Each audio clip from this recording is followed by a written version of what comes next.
Hello guys, ipapakita ko lang sa inyo ang spring water na nasa lote ng aking angkan sa probinsya guys.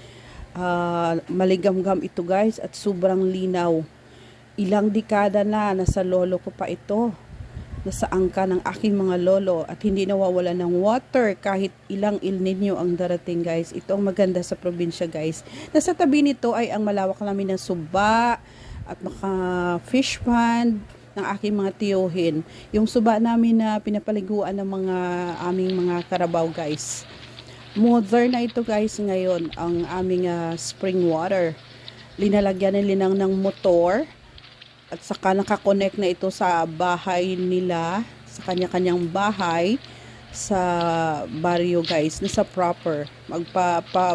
Andar lang sila ng motor dito guys sa spring water at mapupuno ng kanilang mga tangke guys. Ito ang magaganda sa probinsya guys.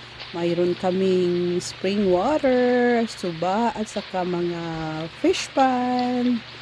Thank you for watching guys. Blah blah blah.